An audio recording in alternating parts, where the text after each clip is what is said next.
গাজা শহরের আল Nazni school. Israeli বাহিনীর আগ্রাসন থেকে বাঁচতে অনেকেই এই স্কুলটিকে আশ্রয়কেন্দ্র হিসেবে বেছে নেন।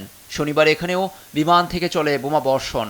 হামলায় ফিলিস্তিনির রক্ত ও স্বজনদের আর্তনাদে ভারী হয়ে ওঠে গাজার বাতাস।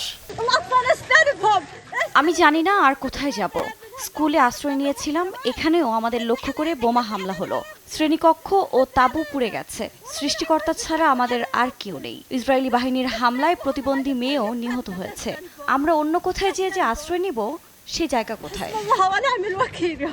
বর্তমানে গাজার অন্যতম জনবহুল শহর রাফায় হামলা না চালাতে ইসরায়েলি প্রধানমন্ত্রী নেতানিয়াহু প্রশাসনকে আদেশ দেয় আইসিজে, কিন্তু সেই আদেশ তোয়াক্কা না করে রাফা, উত্তর গাজার জাবালিয়া শরণার্থী ছাড়াও বিভিন্ন জায়গায় নির্বিচারে আকাশ ও স্থলপথে হামলা চালাচ্ছে ইসরায়েলি বাহিনী।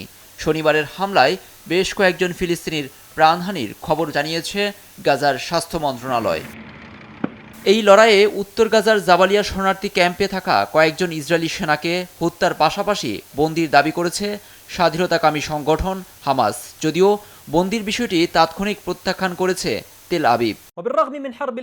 গেল 2 সপ্তাহে জাবালিয়া, রাফা ও বেইত হানুনে ইসরায়েলি সেনাদের বিরুদ্ধে একাধিক অভিযান পরিচালনা করে আমাদের যোদ্ধারা। এর মধ্যে জাবালিয়া ক্যাম্পের সুড়ঙ্গে ইহুদি সেনাদের পথ আটকে দেয়া হয়। হামলায় কয়েকজন নিহত এবং কয়েকজনকে আটক করেছি। সংঘাত বন্ধে অনেকবারই শান্তি আলোচনায় বসে উভয় পক্ষ। শেষবারের আলোচনায় হামাস রাজি হলেও বেঁকে বসে ইসরায়েল। নতুন করে বন্দি বিনিময় ও যুদ্ধবিরতির আলোচনা হবে কিনা আল জাজিরার এমন প্রশ্নের জবাবে নাকচ করে দিয়েছেন হামাসের মুখপাত্র ওসমান হামাদান। সাক্ষাৎকারে তিনি বলেন, উপত্যকায় আগ্রাসন বন্ধের পাশাপাশি সব সেনা প্রত্যাহার করতে হবে নেতানিয়াহুকে। এদিকে গাজায় মানবিক ত্রাণ সহায়তা পাঠানোর জন্য শুক্রবার প্রতিবেশী মিশরের সঙ্গে নতুন এক সিদ্ধান্তে পৌঁছেছে ফিলিস্তিন কর্তৃপক্ষ। রাফা সীমান্ত উন্মুক্ত না হওয়া পর্যন্ত কারেম আবু সালেম ক্রসিং দিয়ে উপত্যকায় ত্রাণ সহায়তা পাঠানো হবে বলে চুক্তিতে পৌঁছায় উভয় পক্ষ। লুৎফর কবির, নিউজ ডেস্ক, দেশ টিভি।